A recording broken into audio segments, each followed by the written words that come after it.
ഇടുക്കിയിലെ high range റോഡുകളിൽ അന്ന് പതിവിലും കൂടുതൽ കോടമഞ്ഞുണ്ടായിരുന്നു.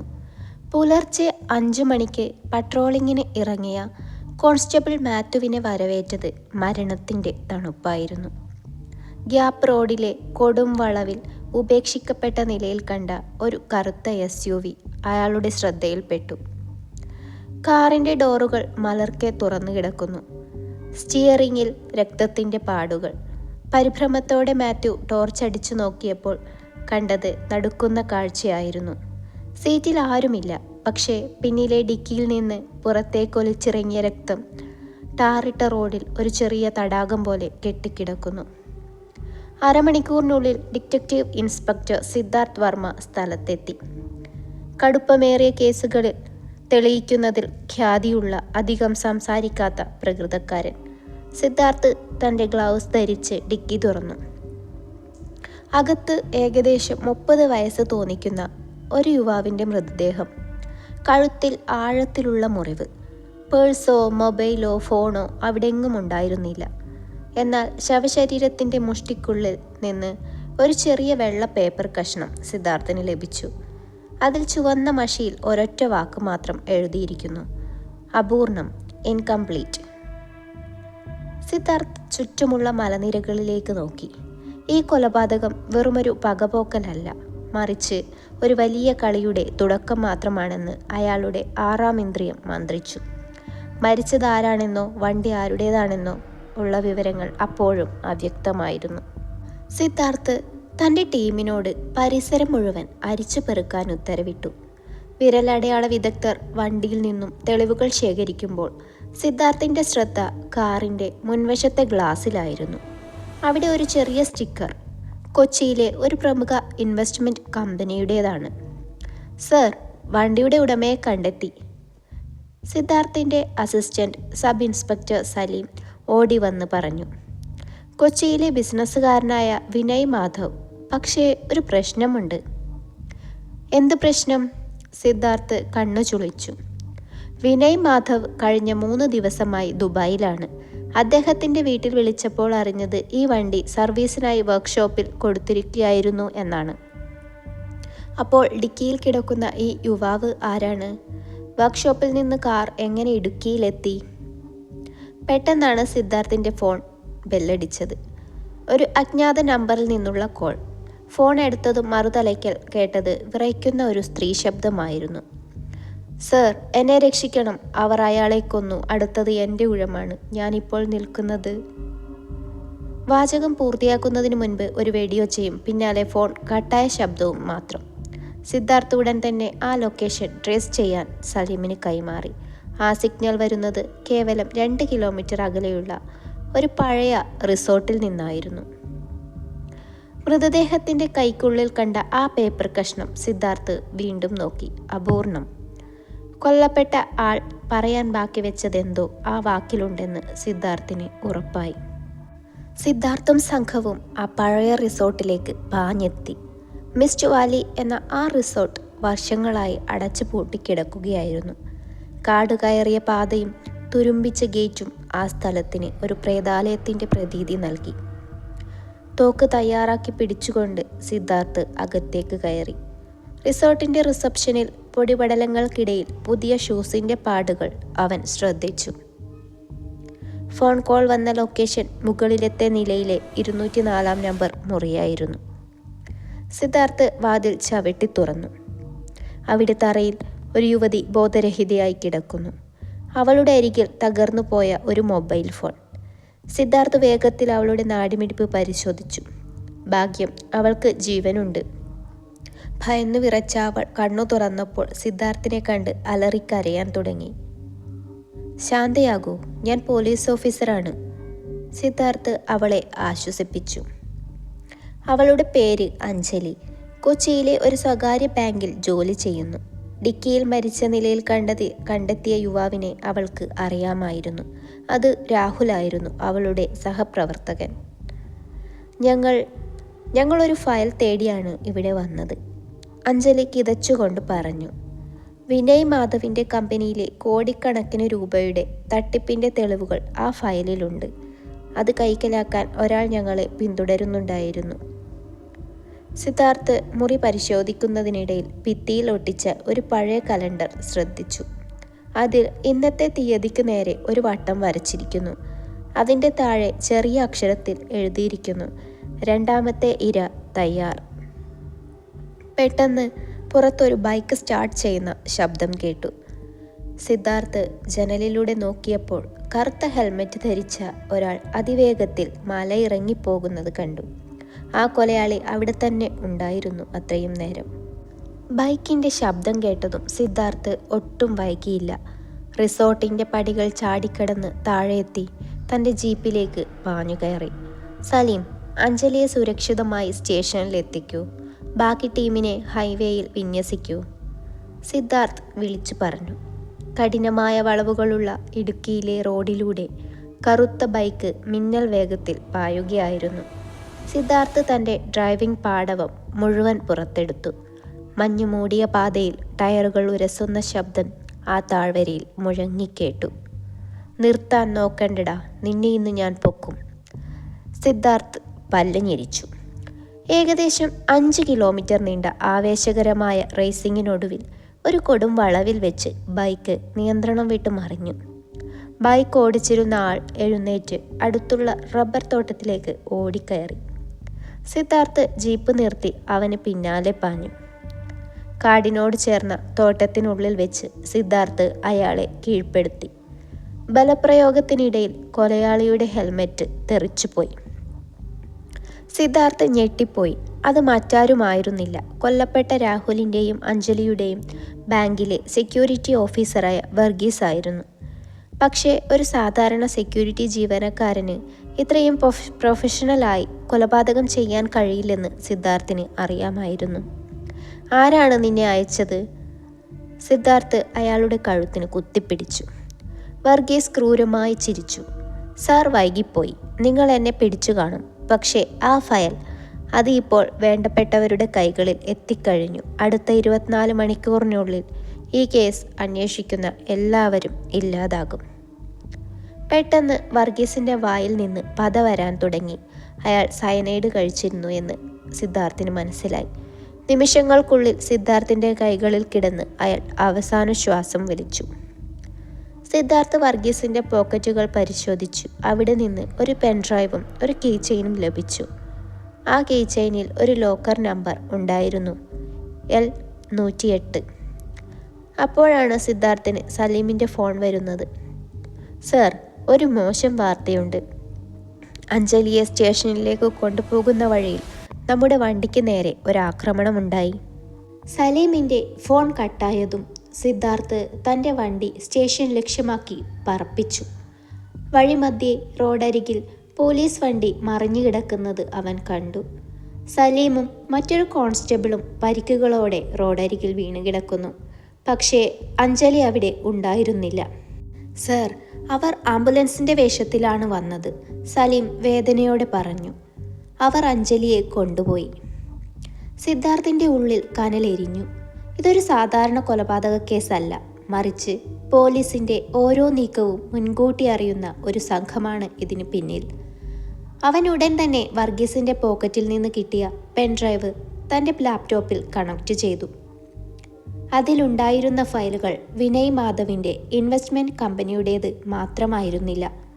അതിൽ കേരളത്തിലെ ചില ഉന്നത ഉദ്യോഗസ്ഥരുടെയും രാഷ്ട്രീയക്കാരുടെയും പേരുകളുണ്ട്. കോടിക്കണക്കിന് രൂപയുടെ കള്ളപ്പണം വെളുപ്പിക്കുന്ന ഒരു വലിയ നെറ്റ്വർക്കിൻ്റെ വിവരങ്ങളാണത്. ആ ലിസ്റ്റിൽ ഒരു പേര് കണ്ട സിദ്ധാർത്ഥ് സ്തംഭിച്ചുപോയി. DIG ചന്ദ്രശേഖർ, സിദ്ധാർത്ഥിൻ്റെ സ്വന്തം മേലുദ്യോഗസ്ഥൻ. പെട്ടെന്നാണ് സിദ്ധാർത്ഥിന് ആ സത്യം മനസ്സിലായത്. അഞ്ജലി പറഞ്ഞ ഫയൽ പോലീസിന് കിട്ടാതിരിക്കാനല്ല കൊലയാളി ശ്രമിച്ചത്, മറിച്ച് അത് സിദ്ധാർത്ഥിനെ കൊണ്ട് തന്നെ കണ്ടുപിടിപ്പിക്കാനായിരുന്നു. വർഗീസ് ഒരു ചാവേർ മാത്രമായിരുന്നു. ശരിക്കുള്ള കളി തുടങ്ങാനിരിക്കുന്നതേയുള്ളൂ. സിദ്ധാർത്ഥ് തൻ്റെ ഫോണിലെ സിം കാർഡ് ഊരി ദൂരെ എറിഞ്ഞു. ഇപ്പോൾ അവനെ ആർക്കും വിശ്വസിക്കാൻ കഴിയില്ല. യൂണിഫോമിനുള്ളിൽ ശത്രുക്കളുണ്ട്. അവൻ ആ കീച്ചെയിനിലെ L108 എന്ന ലോക്കർ നമ്പർ ഓർത്തു. അത് ഇടുക്കിയിലെ ഒരു പഴയ സഹകരണ ബാങ്കിൻ്റേതാണെന്ന് അവന് മനസ്സിലായി. അവിടേക്ക് എത്തുന്നതിനു മുൻപ് താൻ കൊല്ലപ്പെട്ടേക്കാം എന്ന് അവന് ഉറപ്പായിരുന്നു. അവൻ തൻ്റെ വിശ്വസ്തനായ പഴയൊരു സുഹൃത്തിനെ വിളിക്കാൻ തീരുമാനിച്ചു, സൈബർ സെല്ലിലെ ഹാക്കറായ അലക്സിനെ. സിദ്ധാർത്ഥ് നഗരത്തിന് പുറത്തുള്ള ഒരു പഴയ ഗോഡൗണിൽ വെച്ച് അലക്സിനെ കണ്ടുമുട്ടി. അലക്സ് സിദ്ധാർത്ഥിൻ്റെ ലാപ്ടോപ്പിലെ വിവരങ്ങൾ വിശകലനം ചെയ്യാൻ തുടങ്ങി. സിദ്ധാർത്ഥ്, നീ വലിയൊരു ചതിക്കുഴിയിലാണ് വീണിരിക്കുന്നത്, അലക്സ് സ്ക്രീനിൽ നിന്ന് കണ്ണെടുക്കാതെ പറഞ്ഞു. ഈ പെൻഡ്രൈവിൽ DIG ചന്ദ്രശേഖറിൻ്റെ പേരുള്ളത് വെറുതെയല്ല. ഇത് പ്ലാൻ ചെയ്തത് വളരെ ബുദ്ധിമാനായ ഒരാളാണ്. ചന്ദ്രശേഖറിനെ ഇതിലേക്ക് വലിച്ചിഴച്ചാൽ അന്വേഷണം വഴിമുട്ടുമെന്ന് അയാൾക്കറിയാം. അതിനിടയിൽ സിദ്ധാർത്ഥിൻ്റെ വയർലെസ് സെറ്റിൽ ഒരു അറിയിപ്പ് വന്നു. ഇൻസ്പെക്ടർ സിദ്ധാർത്ഥ് വർമ്മയെ ഉടൻ കസ്റ്റഡിയിലെടുക്കുക. അയാൾക്ക് പ്രതികളുമായി ബന്ധമുണ്ടെന്ന് തെളിവ് ലഭിച്ചിരിക്കുന്നു. സിദ്ധാർത്ഥ് നടുങ്ങിപ്പോയി. കൊലയാളികൾ സിദ്ധാർത്ഥിനെ തന്നെ പ്രതിയാക്കി മാറ്റിയിരിക്കുന്നു. വർഗീസിനെ പിടിക്കാൻ പോയപ്പോൾ അവിടെ നടന്ന മൽപ്പിടുത്തവും വർഗീസിൻ്റെ മരണവും സിദ്ധാർത്ഥിനെതിരെ തെളിവുകളായി മാറിയിട്ടുണ്ടാകണം. അലക്സ്, എനിക്ക് ആ ലോക്കർ തുറക്കണം, സിദ്ധാർത്ഥ് ഉറച്ച സ്വരത്തിൽ പറഞ്ഞു. ബാങ്ക് ലോക്കർ L108 സ്ഥിതി ചെയ്യുന്നത് ഇടുക്കി ടൗണിലെ ഒരു ചെറിയ ശാഖയിലാണ്. പോലീസ് വലയങ്ങൾ ഭേദിച്ച് അവിടെ എത്തുക എന്നത് അസാധ്യമാണ്. പക്ഷേ സിദ്ധാർത്ഥിൻ്റെ മനസ്സിൽ മറ്റൊരു പ്ലാൻ ഉണ്ടായിരുന്നു. അവൻ തൻ്റെ വേഷം മാറി ഒരു സാധാരണ ടൂറിസ്റ്റിനെ പോലെ റെയിൻകോട്ടും ഹെൽമറ്റും ധരിച്ച് അവൻ ബാങ്കിലേക്ക് തിരിച്ചു. അവിടെ എത്തിയപ്പോൾ ബാങ്കിന് മുന്നിൽ പോലീസ് കാവലുണ്ടായിരുന്നു. സിദ്ധാർത്ഥ് ബാങ്കിൻ്റെ പിൻവശത്തെ ജനലിലൂടെ അതീവ രഹസ്യമായി അകത്ത് കടന്നു. ലോക്കർ റൂമിലെത്തിയ അവൻ L108 എന്ന ലോക്കർ തുറന്നു. അതിനുള്ളിൽ ഒരു ഫയലായിരുന്നില്ല, പകരം ഒരു ചെറിയ വോയിസ് റെക്കോർഡറും ഒരു പഴയ ഫോട്ടോയുമായിരുന്നു. ആ ഫോട്ടോ കണ്ട സിദ്ധാർത്ഥിൻ്റെ കൈകൾ വിറച്ചു. അതിൽ 20 വർഷം മുൻപുള്ള ഒരു ഗ്രൂപ്പ് ഫോട്ടോ ആയിരുന്നു. അതിൽ DIG ചന്ദ്രശേഖറും കൊല്ലപ്പെട്ട രാഹുലും പിന്നെ മറ്റൊരാളും ഉണ്ടായിരുന്നു. ആ മൂന്നാമത്തെ ആളെ കണ്ടപ്പോൾ സിദ്ധാർത്ഥിന് ശ്വാസം നിലയ്ക്കുന്നത് പോലെ തോന്നി. അത് സിദ്ധാർത്ഥിൻ്റെ അച്ഛനായിരുന്നു. കയ്യിലിരുന്ന ഫോട്ടോയിലേക്ക് നോക്കി സിദ്ധാർത്ഥ് സ്തംഭിച്ചു നിന്നു. 20 വർഷം മുൻപ് ഒരു അപകടത്തിൽ മരിച്ചുവെന്ന് താൻ കരുതിയിരുന്ന തൻ്റെ അച്ഛൻ retired IPS officer Raghavan Varma DIG ചന്ദ്രശേഖറിനൊപ്പം ചിരിച്ചു നിൽക്കുന്നു. അവർക്കിടയിൽ നിൽക്കുന്ന ആ യുവാവ് രാഹുലിൻ്റെ അച്ഛനായിരുന്നു എന്ന് സിദ്ധാർത്ഥ് തിരിച്ചറിഞ്ഞു. അവൻ ആ വോയിസ് റെക്കോർഡർ ഓൺ ചെയ്തു. അതിൽ നിന്ന് കേട്ടത് തൻ്റെ അച്ഛൻ്റെ ശബ്ദമായിരുന്നു. സിദ്ധാർത്ഥ്, നീ ഇത് കേൾക്കുന്നുണ്ടെങ്കിൽ അതിനർത്ഥം ഞാൻ തുടങ്ങിയത് നീ പൂർത്തിയാക്കേണ്ടി വരും എന്നാണ്. വിനയ് മാധവ് വെറുമൊരു മുഖംമൂടി മാത്രമാണ്. ഈ കള്ളപ്പണ ഇടപാടുകൾക്ക് പിന്നിൽ ദി ആർക്കിടെക്റ്റ് എന്ന് വിളിക്കപ്പെടുന്ന ഒരാളുണ്ട്. അന്ന് ഞങ്ങൾ അവനെ പിടികൂടാൻ ശ്രമിച്ചപ്പോൾ ഞങ്ങളുടെ കൂട്ടത്തിലുള്ള ഒരാൾ തന്നെ ഞങ്ങളെ ചതിച്ചു. നിന്റെ അച്ഛൻ കൊല്ലപ്പെട്ടതല്ല സിദ്ധാർത്ഥ്, ഒളിവിലാണ്. സത്യം പുറത്തു കൊണ്ടുവരാൻ വേണ്ടി മാത്രം. റെക്കോർഡിംഗ് അവസാനിച്ചു. സിദ്ധാർത്ഥിൻ്റെ കണ്ണുകൾ നിറഞ്ഞു. തൻ്റെ അച്ഛൻ ജീവിച്ചിരിപ്പുണ്ടെന്ന സത്യം അവനെ തളർത്തുകയല്ല, മറിച്ച് കൂടുതൽ കരുത്തനാക്കുകയാണ് ചെയ്തത്. പെട്ടെന്ന് ലോക്കർ റൂമിന് പുറത്ത് ബൂട്ട്സുകളുടെ ശബ്ദം കേട്ടു. പോലീസ് വളഞ്ഞു കഴിഞ്ഞു. സിദ്ധാർത്ഥ് വർമ്മ, കീഴടങ്ങുക, നിനക്ക് രക്ഷപ്പെടാനാവില്ല. പുറത്തു നിന്ന് സലീമിൻ്റെ ശബ്ദം. പക്ഷേ ആ ശബ്ദത്തിൽ പഴയ സ്നേഹമില്ലായിരുന്നു, മറിച്ച് ഒരു തരം ക്രൂരതയുണ്ടായിരുന്നു. അപ്പോഴാണ് സിദ്ധാർത്ഥിനൊരു കാര്യം മനസ്സിലായത്. സലീമിനെങ്ങനെ താൻ ഇവിടെയുണ്ടെന്ന് ഇത്ര വേഗം മനസ്സിലായി?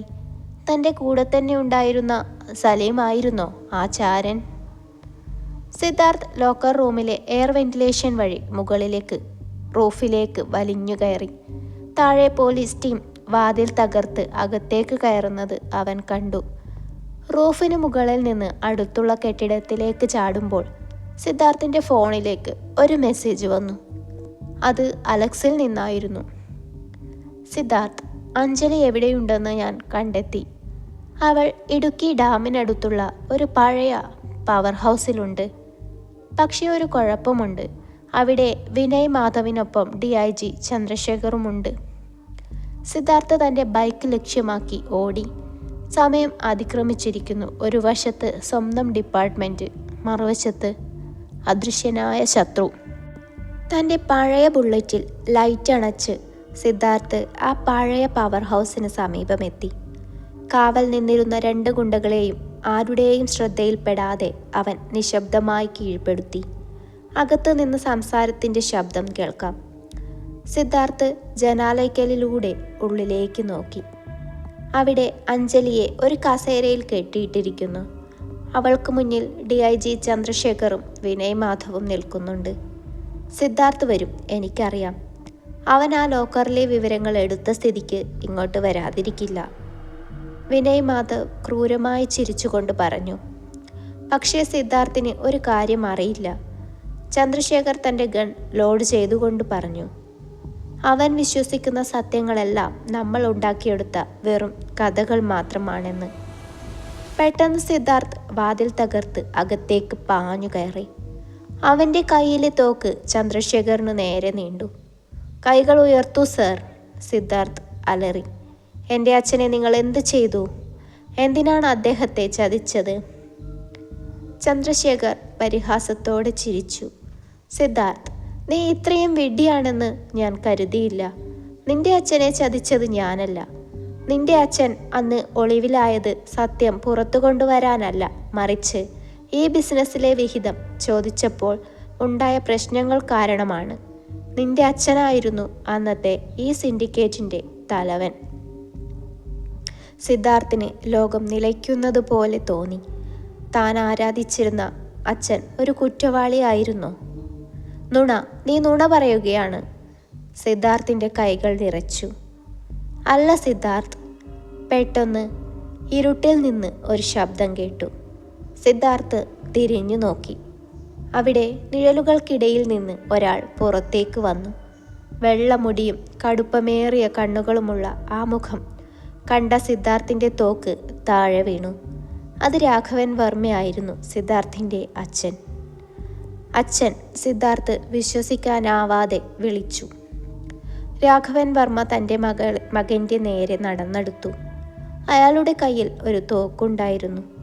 സിദ്ധാർത്ഥ്, ചന്ദ്രശേഖർ പറഞ്ഞത് പകുതി സത്യമാണ്. പക്ഷേ അപൂർണം എന്ന് ആ പോക്കറ്റിൽ എഴുതിയത് ഞാനാണ്. കാരണം ഈ സാമ്രാജ്യം പൂർത്തിയാക്കാൻ നിന്റെ സഹായം കൂടി എനിക്ക് വേണം. അച്ഛാ, നിങ്ങൾ എന്താണ് ഈ പറയുന്നത്? സിദ്ധാർത്ഥിൻ്റെ ശബ്ദമിടറി. ഞാനൊരു പോലീസ് ഓഫീസറായത് നിങ്ങളെപ്പോലെ ഒരു സത്യസന്ധനായ മനുഷ്യനാകാനാണ്. പക്ഷേ നിങ്ങൾ... രാഘവൻ വർമ്മ ഒരു തണുത്ത ചിരിയോടെ മകൻ്റെ തോളിൽ കൈവച്ചു. സത്യസന്ധത കൊണ്ട് വിശപ്പടങ്ങില്ല സിദ്ധാർത്ഥ്. ഈ ലോകം ഭരിക്കുന്നത് പണവും അധികാരവുമാണ്. ചന്ദ്രശേഖറും വിനയ് മാധവും എൻ്റെ കരുക്കൾ മാത്രമാണ്. ഈ കള്ളപ്പണ ശൃംഖലയുടെ യഥാർത്ഥ ആർക്കിടെക്റ്റ് ഞാൻ തന്നെയാണ്. നീ ആ ലോക്കറിൽ കണ്ട ഫോട്ടോയും വോയിസ് റെക്കോർഡറും നിന്നെ ഇങ്ങോട്ടെത്തിക്കാൻ ഞാൻ ഒരുക്കിയ കെണിയായിരുന്നു. നിനക്ക് എൻ്റെ കൂടെ നിൽക്കാം, അല്ലെങ്കിൽ... രാഘവൻ വർമ്മ തൻ്റെ തോക്ക് അഞ്ജലിയുടെ തലയ്ക്ക് നേരെ പിടിച്ചു. അല്ലെങ്കിൽ ഈ പെൺകുട്ടിയെപ്പോലെ നിനക്കും ഇല്ലാതാകാം. അഞ്ജലി കരയുകയായിരുന്നു. സിദ്ധാർത്ഥ് തൻ്റെ അച്ഛൻ്റെ കണ്ണുകളിലേക്ക് നോക്കി. അവിടെ താൻ കണ്ടിരുന്ന വാത്സല്യമില്ല, പകരം അധികാരത്തോടുള്ള ആർത്തി മാത്രം. പെട്ടെന്ന് സിദ്ധാർത്ഥ് തൻ്റെ ചിന്തകളെ ഒരുക്കി. അവൻ ഒരു പടി മുന്നോട്ട് മാറി. നിങ്ങൾ എൻ്റെ അച്ഛനായിരിക്കാം, പക്ഷേ ഞാനൊരു സത്യപ്രതിജ്ഞ ചെയ്തിട്ടുണ്ട്. നിയമത്തിന് മുന്നിൽ അച്ഛനെന്നോ മകനെന്നോ ഇല്ല. വിഡ്ഢി! ചന്ദ്രശേഖർ തോക്ക് ഉയർത്തി. പക്ഷേ അതിനു മുൻപ് പവർ ഹൗസിൻ്റെ ജനാലകൾ തകർത്ത് ഗ്രനേഡുകൾ അകത്തേക്ക് വീണു. പുകപടലങ്ങൾക്കിടയിലൂടെ കമാൻഡോകൾ അകത്തേക്ക് ഇരച്ചു കയറി. സിദ്ധാർത്ഥ് നേരത്തെ തന്നെ അലക്സ് വഴി സ്പെഷ്യൽ ടാസ്ക് ഫോഴ്സിന് ലൊക്കേഷൻ അയച്ചു കൊടുത്തിരുന്നു. ഒരു വലിയ വെടിവയ്പ് അവിടെ ആരംഭിച്ചു. പുകയ്ക്കിടയിൽ സിദ്ധാർത്ഥ് അഞ്ജലിയെ കെട്ടഴിച്ച് മാറ്റി സുരക്ഷിത സ്ഥാനത്തേക്ക് നിർത്തി. ഇതിനിടയിൽ രാഘവൻ വർമ്മ പുറകിലെ വാതിലിലൂടെ രക്ഷപ്പെടാൻ ശ്രമിക്കുന്നത് സിദ്ധാർത്ഥ് കണ്ടു. സിദ്ധാർത്ഥ് തൻ്റെ അച്ഛന് പിന്നാലെ ഓടി. ഡാമിൻ്റെ മുകൾ ഭാഗത്തുള്ള ഇടുങ്ങിയ പാതയിൽ വെച്ച് അവൻ അച്ഛനെ തടഞ്ഞു. ഇനി എങ്ങോട്ടും പോകാൻ കഴിയില്ല അച്ഛാ, സിദ്ധാർത്ഥ് തോക്ക് ചൂണ്ടിപ്പറഞ്ഞു. രാഘവൻ വർമ്മ തിരിഞ്ഞു നിന്നു. അയാളുടെ മുഖത്ത് ഒരു മന്ദഹാസമുണ്ടായിരുന്നു. നീ എന്നെ വെടിവെക്കില്ല സിദ്ധാർത്ഥ്. നിന്റെ ഉള്ളിൽ ഇപ്പോഴും ആ പഴയ ചെറിയ കുട്ടിയുണ്ട്. അയാൾ തോക്കുയർത്തി സിദ്ധാർത്ഥിന് നേരെ ഉന്നം പിടിച്ചു. മഴ കനത്ത് പെയ്തുകൊണ്ടിരുന്നു. ഇടുക്കി ഡാമിൻ്റെ ചുവരുകളിൽ കാറ്റ് ആഞ്ഞടിച്ചു. സിദ്ധാർത്ഥും അച്ഛനും നേർക്കുനേർ.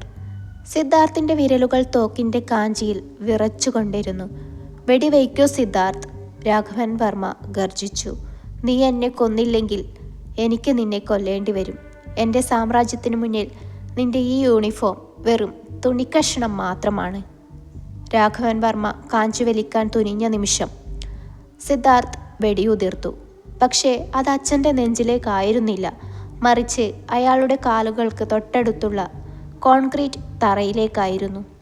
ആ ആഘാതത്തിൽ രാഘവൻ വർമ്മ പിന്നോട്ട് മറിഞ്ഞു. പെട്ടെന്ന് മറ്റൊരു ദിശയിൽ നിന്ന് ഒരു വെടിയൊച്ച മുഴങ്ങി.